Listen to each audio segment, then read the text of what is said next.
প্রধানমন্ত্রীর বরিশাল সফর নিয়ে আরও জানাতে আমাদের সাথে যুক্ত হচ্ছেন সহকর্মী জিয়াদ মাহমুদ।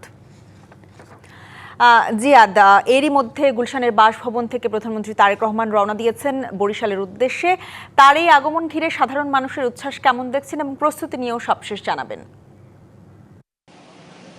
সেটা আপনি যেমনটি বলছিলেন যে প্রধানমন্ত্রী তারেক রহমান তিনি ঢাকা থেকে যাত্রা শুরু করেছেন এবং আমরাও জানতে পেরেছি যে ফরিদপুর থেকে শুরু করে কিন্তু হাজার হাজার মানুষ রাস্তার দুধারে অপেক্ষা করছেন তাদের দলীয় প্রধানমন্ত্রীকে এক নজর দেখার জন্য। এবং বরিশালেও কিন্তু প্রস্তুতির কমতি নেই। আপনাকে জানিয়ে রাখি যে বরিশাল যে নেতৃবৃন্দ রয়েছে কিংবা প্রশাসনের কর্মকর্তারা রয়েছেন তারা কিন্তু ব্যাপক প্রস্তুতি ইতিমধ্যেই সম্পন্ন করেছেন। এবং আপনি যেটি বলছিলেন যে প্রধানমন্ত্রী হিসেবে এটি তার প্রথম সফর বরিশালে। এর আগে তিনি এসেছিলেন এবছরের 4 ফেব্রুয়ারি তিনি একটি নির্বাচনী জনসভায় এখানে এই যে শিল্পকলায় এর ঠিক অপোজিটে বেলস পার্কে তিনি বক্তব্য দিয়েছিলেন এবং এখানকার মানুষের কিন্তু প্রত্যাশার কথা জানছিলেন।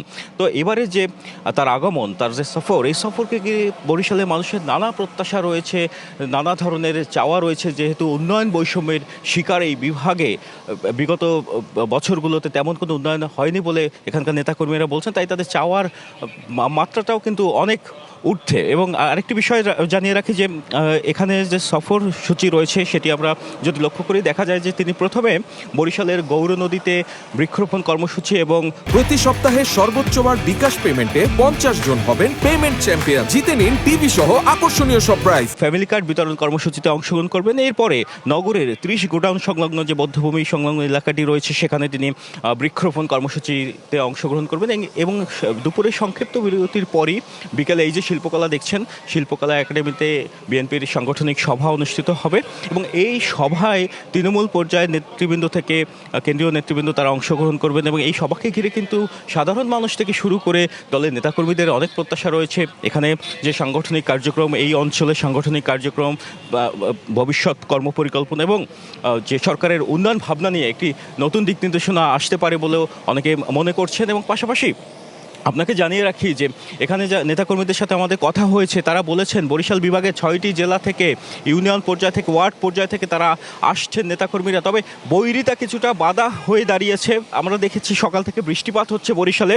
এখানে নেতাকর্মীরা যদিও বলছেন যে তারা আসবেন এবং তাদের প্রত্যাশার কথা, তাদের চাওয়া পাওয়ার কথা এখানে প্রধানমন্ত্রীকে তারা বলবেন। এবং অনেকেই যদ্দূর জানিয়েছেন রওনা করেছেন এবং তারা এসে পৌঁছাবেন। আরেকটি বিষয়, নিরাপত্তার যে সবশেষ বিষয় যে ত্রিমাত্রিক নিরাপত্তা বলয় গঠন করা হবে। সড়কের দুধারে চেকপোস্ট বসানো হয়েছে। এখানে পিজিআর, এসএসএফ, পুলিশ, র্যাব এবং সাদা পোশাকে গোয়েন্দা নজরদারিও কিন্তু বাড়ানো হয়েছে। তো এখন শুধু এখানকার মানুষের অপেক্ষা কখন তাদের দলীয় প্রধান এবং যে প্রধানমন্ত্রী তারেক রহমান তিনি আসবেন এবং এখানের মানুষের যে প্রত্যাশার কথা শুনবেন। এতটুকু ছিল বরিশাল থেকে আমার কাছে ঈশিতা। জিয়াদ, আপনাকে ধন্যবাদ।